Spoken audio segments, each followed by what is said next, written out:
जय श्री श्याम।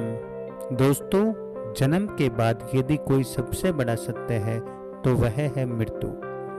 साधु हो या संत, राजा हो या फकीर, जिस किसी ने इस मृत्यु लोक में जन्म लिया है उसे एक ना एक दिन इसे छोड़कर जाना ही होगा।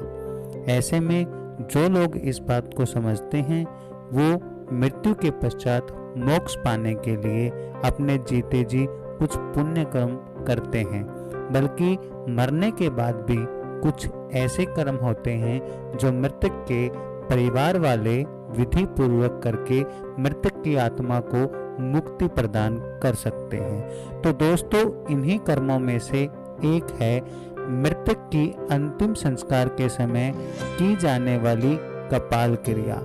क्या आप जानते हैं, इस क्रिया में चिता पर जल रहे शव के सिर पर 3 बार डंडा मारा जाता है। क्या आप जानते हैं ऐसा क्यों किया जाता है? यदि आप नहीं जानते तो कोई बात नहीं, आप हमारे वीडियो से जुड़े रहें, वीडियो अंत तक देखें तो आपको पता चलेगा कि यह कपाल क्रिया क्यों की जाती है।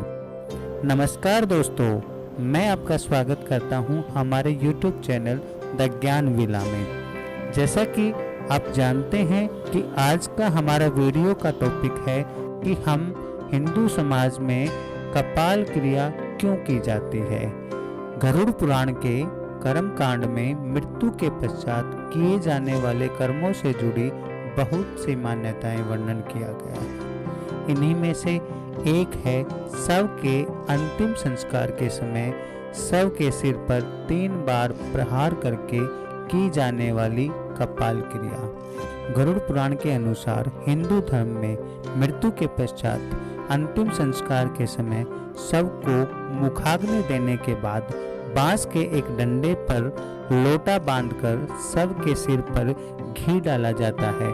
ऐसा इसलिए किया जाता है ताकि अग्निदाह के समय शव का सिर अच्छे से जल जाए। इसके पीछे एक कारण यह भी है कि मनुष्य के सिर की हड्डी बाकी अंगों की अपेक्षा सबसे अधिक मजबूत होती है।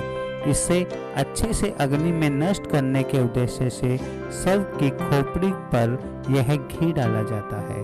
अब प्रश्न यह उठता है कि शव के कपाल को पूर्ण रूप से नष्ट करना क्यों आवश्यक है। तो गुरु पुराण के अनुसार यदि अग्निदाह के पश्चात शव की खोपड़ी अध जली रह जाती है तो मृतक के पुनर्जन्म के दौरान उसे पूरी तरीके से विकास रूप नहीं मिलता, वह अविकसित रूप के साथ पैदा होता है। यह धारणा यह भी है कि कपाल क्रिया न की जाए तो मृतक के प्राण पूर्ण रूप से स्वतंत्र नहीं होते और उसके नए जन्म के मार्ग में बाधा उत्पन्न करते हैं, जो कि उनके प्रियजन कदापि नहीं चाहें। दोस्तों, इस विधि का वर्णन श्राद्ध चंद्रिका पुस्तक में भी वर्णित किया गया है, जिसके अनुसार सिर में ब्रह्मा जी का वास होता है। इसीलिए शरीर को पूर्ण रूप से मुक्ति प्रदान करने के लिए कपाल क्रिया की जाती है, जिसके लिए मस्तिष्क में स्थित ब्रह्मेंद्र पंचतत्व का पूर्ण रूप से विलीन होना अति आवश्यक है। इसके अतिरिक्त आपने यह भी सुना होगा कि अघोरी और तांत्रिक कपाल का उपयोग अपनी तंत्र विद्या और सिद्धियां प्राप्त करने के लिए करते हैं।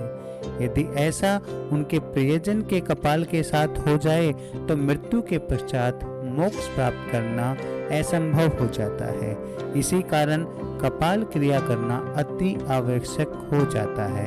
तो दोस्तों, हिंदू धर्म में वर्णित कपाल क्रिया से जुड़ी ये मान्यताएं और विधि हिंदू धर्म में विश्वास रखने वाले लोगों के लिए किसी नियम से कम नहीं है। चाहे आप इन मान्यताओं में विश्वास रखते हैं या नहीं रखते, आपके जन्म से मृत्यु तक आपसे जुड़ी होती है। यदि आप हिंदू धर्म से जुड़ी ऐसी ही जानकारियां लेना चाहते हैं तो हमारे चैनल द ज्ञान विला को सब्सक्राइब करना ना भूलें। और हाँ दोस्तों, साथ में बेल आइकन जरूर दबा दें ताकि हमारे वीडियो का नोटिफिकेशन आपको सबसे पहले मिले। जय श्री श्याम।